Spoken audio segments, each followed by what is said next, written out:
Bem, hoje nós começamos uma sequência de entrevistas com candidatos ao governo do estado. Nós vamos entrevistar os 3 candidatos com representatividade na Câmara Federal. A entrevista terá duração de 30 minutos, sendo o último minuto reservado para as considerações finais. A ordem das entrevistas foi definida por sorteio, assim como os temas definidos para a entrevista. Hoje, como você pode ver, a entrevistada é a candidata Araceli Lemos, do PSOL. Araceli Lemos, 68 anos, graduada em licenciatura plena em História e especialista pela Universidade Federal do Pará. Foi eleita deputada estadual em 1998 pelo PT e reeleita em 2002 pelo PSOL. Atualmente é presidente estadual do PSOL no Pará. Ela tem mais de 40 anos de lutas defendendo a educação pública de qualidade. Araceli Lemos também trabalhou em escolas dos municípios de Castanhal e de Belém. Além disso, também atuou no comando do Sindicato dos Trabalhadores em Educação Pública do Estado do Pará, o SINTEP. Boa tarde, candidata. Seja bem-vinda ao Balanço Geral. O relógio vai começar a contar a partir da primeira resposta da candidata. E a gente começa falando sobre o tema educação. O Pará registrou um avanço em todas as etapas da educação básica, de acordo com os indicadores do último Índice de Desenvolvimento da Educação Básica, o IDEB. Quais são as propostas para melhorar a qualidade da educação pública no estado do Pará? Uma boa tarde, Renê, Marcelo. É um prazer imenso estar aqui com você. E olha, minha felicidade, você já colocou ali um pouquinho da minha trajetória? Eu sou educadora. Eu sou professora, 34 anos de sala de aula, né? Fui sindicalista, presidi o meu sindicato, o SINTEP. Então, eu conheço bem a realidade da educação no estado do Pará. Posso falar de cátedra, porque também tive uma experiência como gestora municipal na Secretaria Municipal de Educação de Belém. Então, eu conheço bem as dores e as delícias de ser educadora e de viver a educação no nosso estado, no estado do Pará. A primeira questão que eu acho fundamental trazer aqui nessa pergunta que você fez sobre o melhoramento, né? Quanto melhorou aqui, é dizer que o IDEB, ele não mede, ele é um indicador, mas ele não é a única forma de avaliar a educação, tá? Bom dizer que o IDEB hoje, ele é questionado inclusive por muitos especialistas, porque ele se baseia em 2 quesitos e deixa de fora uma série de outros que são importantes para que você tenha realmente melhoras na educação. Então, o Pará comemorou, né, usou muito a propaganda no sentido de dizer que aqui teve uma melhora, a melhor melhora do Brasil. Eu tenho uma certa discordância, porque não é bem assim. Quanto mais você aprovar os alunos, quanto mais a aprovação for automática, mais você tem condições de aparecer no IDEB com um bom desempenho. E também a frequência conta para isso. Então, como é que se dá essa questão da aprovação automática, tá? Você aprova por aprovar, sem medir, na verdade, se o aluno aprendeu o que deveria aprender. Você só vai fazer a avaliação na prova de 2 disciplinas, que é o português e a matemática. Mas a educação não é só o português e a matemática, é um conjunto de outras disciplinas. Então, nesse sentido, a gente questiona um pouco esse crescimento que foi apresentado, porque o Pará, infelizmente, ainda não tem as condições adequadas para ter uma melhora exponencial da educação. Não vamos aqui dizer que não melhorou nada, mas esses não são os únicos indicadores. Portanto, eu penso que uma educação, né, para ganhar uma nota máxima em qualquer forma de avaliação, ela precisa levar em conta as condições da escola. Essa escola tem biblioteca, hoje ela está adequada ao clima que nós vivemos, tem ar-condicionado, né? Tem uma ventilação adequada para os nossos alunos, ela tem professores valorizados, né? Tem investimento real na educação. Então, esses itens se deixam de lado e é preciso olhar a educação como um todo. Portanto, o acesso à educação, a universalização da educação infantil, que ainda é um problema sério no estado do Pará. Nós temos aí mais de 200 mil crianças de educação infantil fora das creches. E olha só, Renê, é importante falar, quero falar inclusive com as mães, que são mães trabalhadoras. No Pará, 52% das mulheres 52% das mulheres são chefas de família. Sim. Aí você imagina uma mãe que tem filhos pequenos e que precisa deixar em locais com segurança para ir para trabalhar.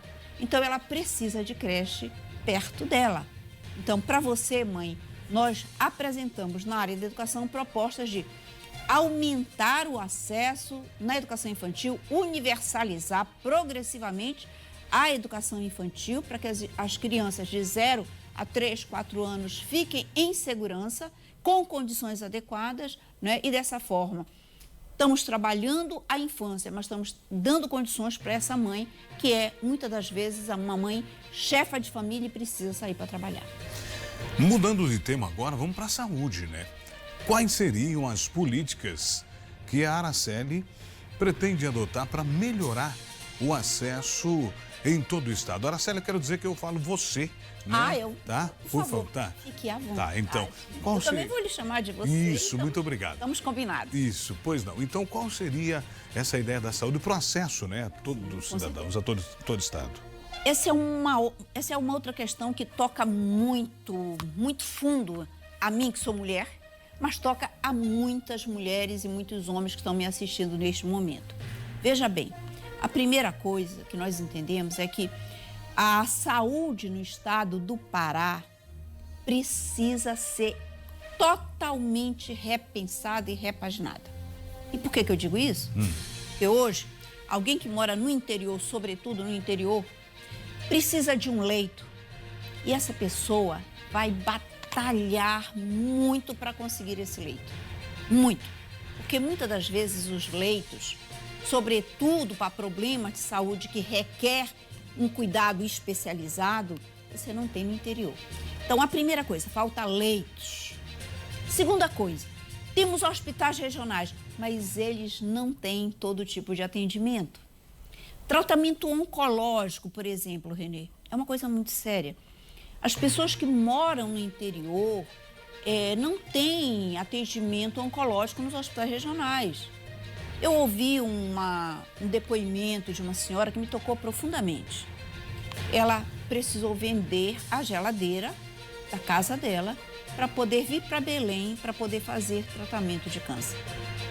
É doído isso. E no estado continental, né? Imagina você, um estado que tem mais de 1.200.000 quilômetros quadrados de extensão. Tem 8 milhões de pessoas morando nesse estado. Então, tem os hospitais regionais, mas ele não tem leito suficiente, ele não tem tratamento especializado à altura das necessidades. Uma pessoa do meu círculo de amizade, na cidade de Castanhal, foi picado de cobra, o Hospital Regional de Castanhal não atendia, ele foi transferido para Paragominas. Entre a hora que ele foi picado, a hora que ele teve que ser transferido para Paragominas, ele veio a óbito. E qual a solução? De onde vamos arrumar recursos para isso, Araceli? Importante. Importante também isso. Claro, você fala de uma coisa importante. Primeiro, a relação com o governo federal é de fundamental importância na questão da pactuação dos recursos. Você tem hoje um fundo, o nosso SUS é o nosso maior financiador da saúde pública no Brasil. Sim. E foi uma das maiores conquistas. E avançou muito no governo do presidente Lula, avançou muito com relação às especialidades. Mas essas especialidades ainda não chegaram na concretude da nossa gente aqui no Pará. Então, nós precisamos pactuar melhor isso e precisamos, quando você fala de recursos, eu me reporto a uma questão que no nosso programa de governo ele é fundamental, que talvez você me pergunte mais adiante, então eu deixo para desenvolver melhor a ideia, mas é a mudança da matriz econômica do Estado do Pará. E aí nós vamos trabalhar isso num outro momento. Mas melhorar a questão dos leitos, melhorar as especialidades, estabelecer um prazo. Eu estou estabelecendo um prazo de 60 dias entre o diagnóstico de um problema de saúde até o início do tratamento. Porque hoje, uma pessoa é diagnosticada com um problema sério de saúde, aí ela vai precisar de um tratamento adequado para esse problema, mas ela vai levar meses até conseguir esse tratamento. Então, nós estamos estabelecendo um prazo de 60 dias para poder aquele problema ter uma resposta, ter um início. Quantas pessoas não morrem por falta do início do tratamento? Entende? E tem mais uma questão que aqui no Pará é sério, ao meu juízo. Os hospitais regionais hoje, eles estão sob a égide, eles estão sob a administração das chamadas OSs. Tá. E essas OSs, na maioria das vezes, estão nas mãos de políticos. Aí, o que é que acontece? Muitas das vezes, dependendo da relação que você tenha com quem gerencia o hospital A, B ou C, você vai ter um atendimento mais rápido ou não. Ou seja, o dinheiro é do SUS, mas quem está gerenciando é a iniciativa privada. Já teve, inclusive, uma denúncia há pouco tempo de desvio de 40 milhões de reais da saúde do povo do Pará por uma OS que está sob investigação. Isso é sério. Nosso governo, Renê, vai passar a limpo isso, vai colocar uma lupa nesses contratos, nessas contratações das OS. Bom, segurança pública, que também é um assunto, né, que está muito aí na cabeça da população. Na plataforma de governo, você propõe reduzir a letalidade policial, instalar câmeras, né, corporais em 100% do efetivo. Como pretende implementar essas medidas? E outra vez, de onde viria o recurso? Daqui a pouco eu vou te dizer, vou falar tudinho para você, Renê. Veja bem, tem uma coisa importante aí nisso, olha, o Pará está atrás, né, de muitos estados onde já é obrigatório o uso das câmeras não uniformes, né? Então nós precisamos fazer com que esse estado se adeque a novas medidas. Inclusive, tecnologia tem que trazer melhorias de vida para a gente, né? Não é só para brincar do TikTok, é para fazer uso e fazer valer, né, melhorias de vida para o nosso povo. Então, nós estamos propondo a instalação de câmeras. Mas a segurança pública no estado de Pará é importante. Eu estava assistindo você ainda agora, tá, Renê? Estava vendo a abordagem ali que você estava dando sobre problemas cruciais do estado de Pará, e outras emissoras também fazem isso e mostram. Olha, há pessoas que dizem que a insegurança é apenas uma sensação, né, de insegurança.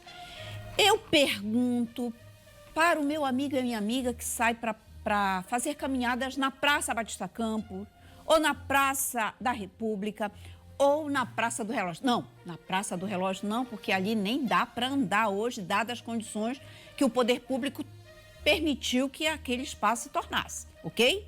Uma coisa séria isso aí.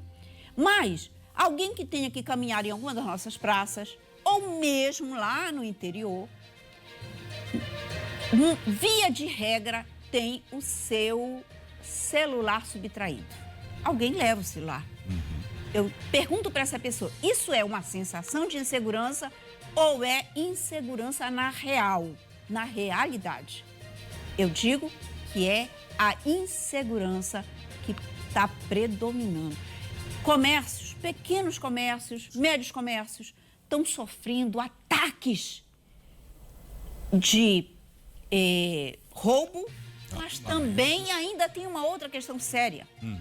É a atuação do crime organizado e das milícias.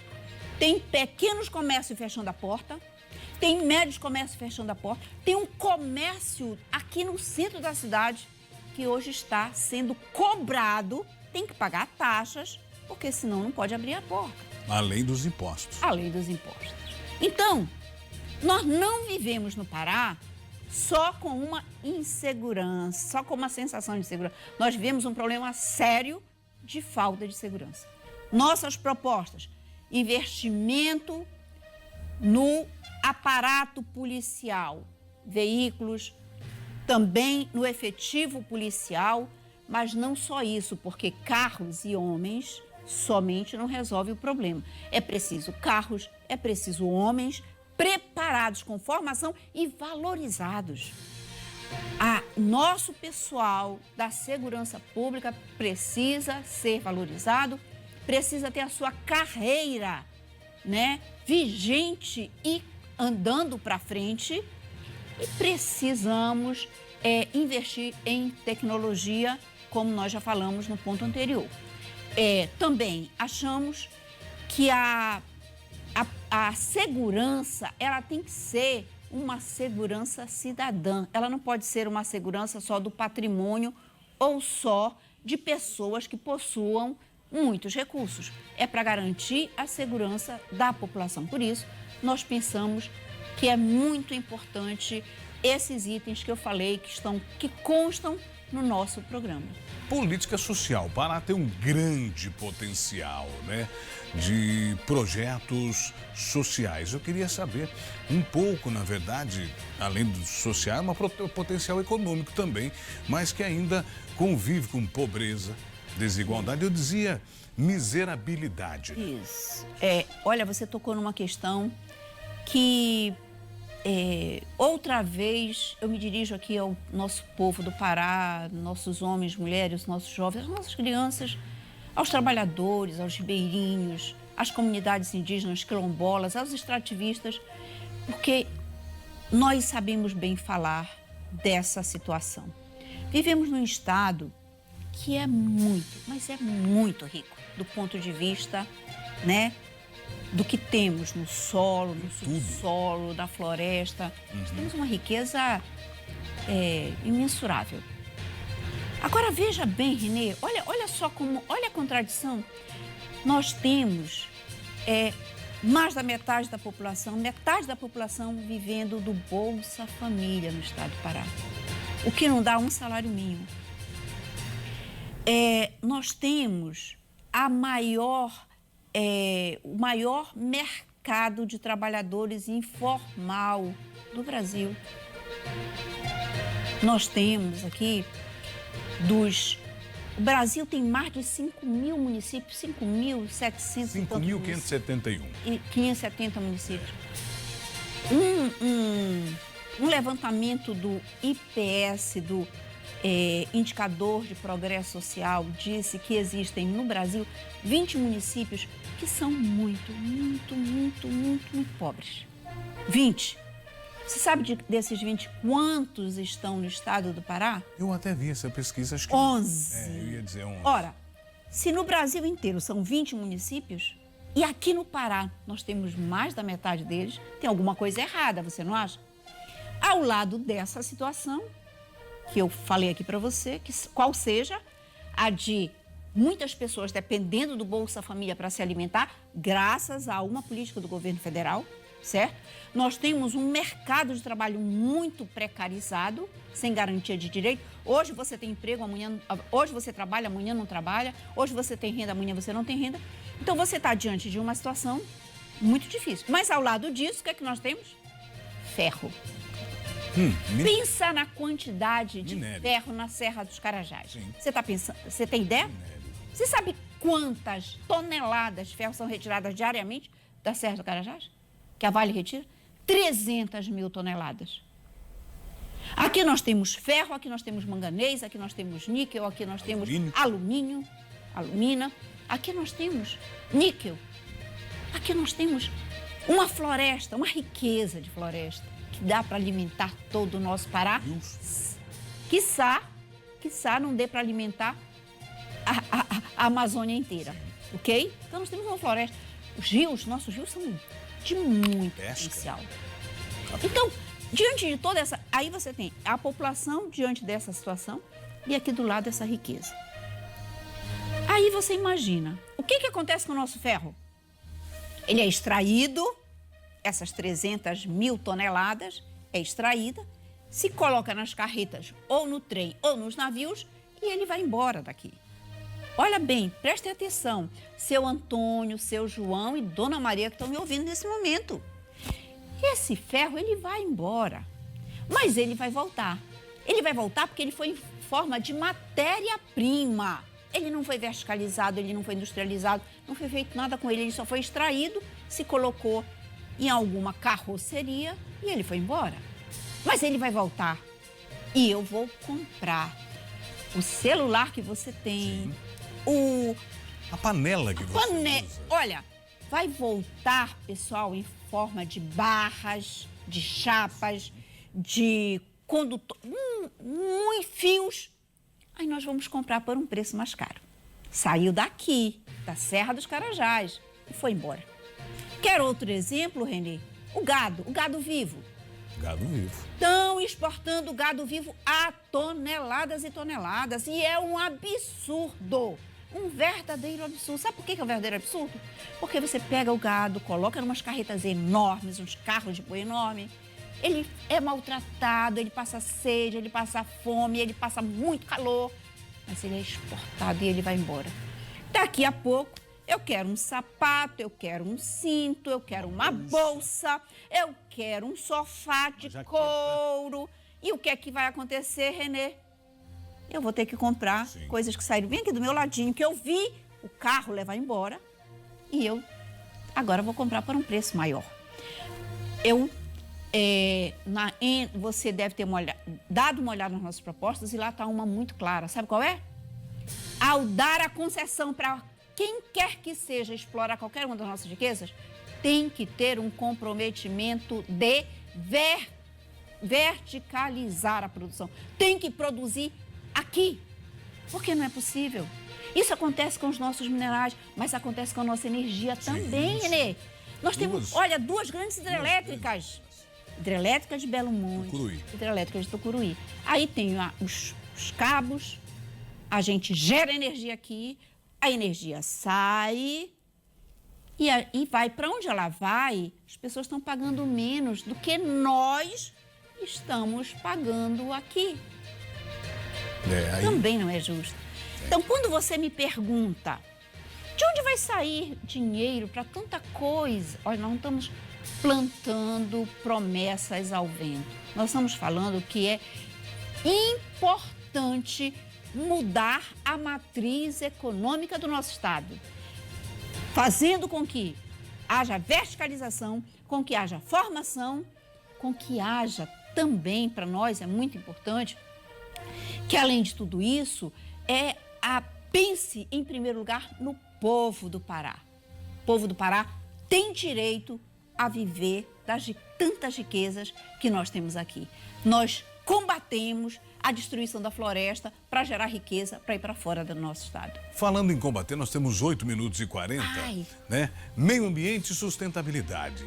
Entre as propostas, você fala também em desmatamento zero e combate às atividades ilegais. Me conta. Isso aí é muito importante. Olha, para falar da questão de meio ambiente e sustentabilidade, eu quero lembrar ao povo do Pará que o Pará foi protagonista da COP30. Evento lindo, maravilhoso, foi gente do mundo inteiro para cá, para o Pará. Todo mundo viveu isso, né? Todo mundo achou isso legal. Eu também achei muito legal. Mas o problema é que eu não posso ter um discurso na COP e ter um outro discurso depois que a COP passou.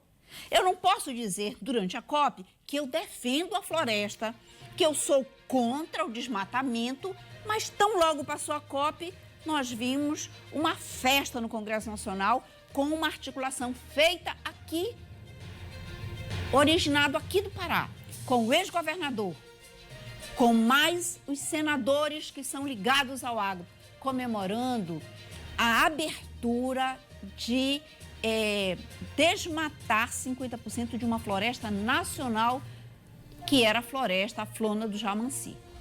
Ora, se eu sou a favor da Amazônia, da floresta, como é que eu vou comemorar um projeto tão absurdo quanto esse, que diz que eu não sou a favor da floresta? Sou a favor do agronegócio, é do pasto que derruba, que queima, que degrada o solo.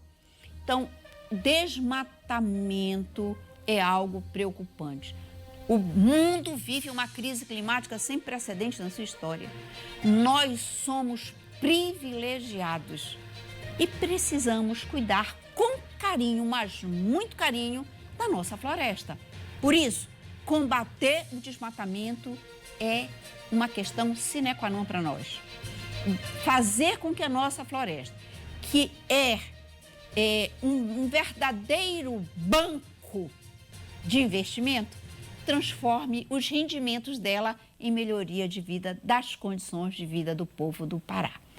Estaremos atentos a essas questões. Estamos atentos. Você lembra que em 2024, a Amazônia, nós aqui no norte, sofremos muitas queimadas. Sim. Foi a época do El Niño. Agora está chegando um super El Niño. E a gente precisa saber o que tem por parte do governo atual, qual é a preocupação e qual é o protocolo para o super El Niño que está aí. Nós achamos que tem que ser dada uma atenção muito especial, sobretudo, para a população vulnerável, né, para a população que vive em péssimas condições, que é a primeira a ser atingida.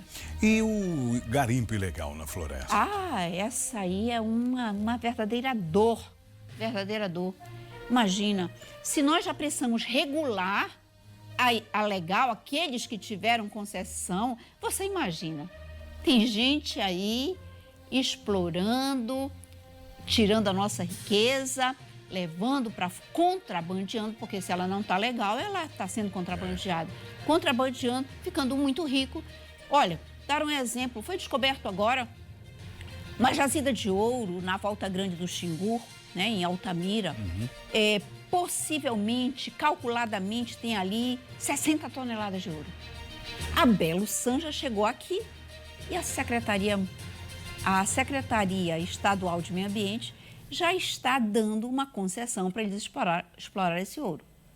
Ora, se ela recebe a concessão, ela vai estar legal. Sim. Mas desmatar para explorar, usar metais pesados que vai poluir o nosso rio, Mercúrio. expulsar populações indígenas que moram naquele entorno. Povos originários. Originários. É correto isso? Você concorda com isso? Não é possível concordar. Não é possível dar essa concessão sem estabelecer aqui obrigações. E aí tem tudo a ver com garantir a Amazônia viva e os seus povos vivendo com dignidade. Bom, temos 4 minutos ainda, vamos voltar para a educação, né? Sim. E qual a política de valorização? Você já disse. Mas se quiser Mas eu falar vou. outro Eu tema, tenho. Não, eu Pois preciso falar sobre valorização de professores. Isso, então, por favor, fique à vontade. Olha, educação, além do acesso na primeira infância, que é a educação infantil, que nós já falamos aqui, Sim. nós entendemos que educação é preciso expandir o SOME, o Sistema Modular de Educação. Você sabe que o SOME é uma modalidade que leva ao ensino médio, porque nós somos um estado muito grande. Sim. Nós somos o segundo maior do Brasil. Éramos o maior, né? Depois dividiram. Isso. E olha, nós somos maior do que muitos países europeus. Sim. Que são desse tamanhinho. Se percorre um país europeu em um dia. Aqui, você leva uma semana se for fazer viagens de barco e mesmo de carro, você leva bastante tempo para chegar de um lugar a outro. Então, veja bem, o SOME é muito importante porque ele leva o ensino ou fundamental maior ou ensino médio para áreas onde você não tem escolas. E o governo tentou acabar com o SOME. Então, tem uma luta permanente do SOME. Nós vamos ampliar, qualificar e melhorar o SOME. E nós vamos valorizar os educadores e educadoras, os trabalhadores em educação. Porque, como educador, eu sei bem o que é ter que fazer greve, ir para a rua, para conseguir conquistar e arrancar alguma coisa de direitos. Nós vamos, e o nosso governo se compromete, não só com a ampliação, mas com a permanência dos alunos nas escolas, tendo o direito a estudar na cidade em que ele nasceu, em que ele vive, e depois de formado permanecer lá e melhorar o local que ele vive na sua comunidade. E nós também nos dizemos que não é possível ter valorização dos profissionais apenas com a questão dos salários, mas com a questão de respeito. No nosso governo, trabalhadores de educação não serão recebidos nos espaços, seja na Assembleia Legislativa, seja no Palácio dos Despachos, com bombas de borracha, como aconteceu por parte do governo atual. Respeito, dignidade, valorização, acesso, permanência e qualidade social da educação é a nossa proposta. Araceli, você tem mais 40 segundos, se quiser falar 45, mais alguma coisa de educação, porque depois eu vou te dar um minuto final para as considerações. Só a educação é sem sombra de dúvida. Eu aprendi. Minha mãe era professora, Renê. Como você me apresentou aqui, eu sou formada pela universidade, sou professora, aposentada, sindicalista, lutei uma vida inteira em defesa da educação, tive 2 mandatos, né, na Assembleia Legislativa, fiz uma luta muito fervorosa em defesa de uma educação de qualidade no estado do Pará, fiz grandes enfrentamentos com os governos que não têm essa mesma visão do que seja a educação para a vida de um filho de trabalhador e de trabalhadora. Então, nesse sentido, educação para nós não é a única, mas é a mais importante instrumento. Um minuto agora para suas considerações finais. Já agradecendo a sua participação aqui. E eu, de pronto, já agradeço a Record por esse espaço tão especial, em que eu venho aqui, que eu me apresento, né? Que eu digo quem eu sou e que digo também que essa eleição, ela é muito importante. Sabe por quê? É preciso acabar com a baixaria nas campanhas. Eu quero debater propostas, eu quero debater os problemas sérios que o povo do Pará enfrenta. Nós dizemos não a baixarias. E o povo do Pará está assistindo uma campanha, já agora nessa fase de pré-campanha, em que baixarias envolveu candidaturas aí, e nós achamos que isso não constrói, não ajuda a melhorar o Pará. ARA 50. É mais 10 segundos. Opa! Olha, tá vendo só? Eu acho que estou falando muito, mas na verdade eu estou conseguindo. Então, nesse sentido, nós estamos aqui para apresentar um programa que seja um programa que... Agora acabou. Candidata, obrigado pela sua participação mais uma vez aqui. Sucesso, boa sorte na caminhada, né? E que as propostas sejam debatidas dessa maneira, com ideias e colocando... Possa acatar, acolhê-las. Posso ouvir. Tá aí. Então, Araceli Lemos foi a nossa primeira entrevistada aqui nessa série de entrevistas que nós teremos na Record Belém, no Balanço Geral. Essa entrevista completa, as ideias, esse bate-papo estará no YouTube da Record Belém. Entra no YouTube, acessa lá, nós vamos estar com essa entrevista inteira. Na próxima quarta-feira, depois de amanhã, nós estaremos recebendo o candidato doutor Daniel também para ouvir do Podemos, para ouvir aí, né, as suas propostas da mesma maneira que fizemos aqui com a Araceli. A democracia, eleições 2026, o voto na Record.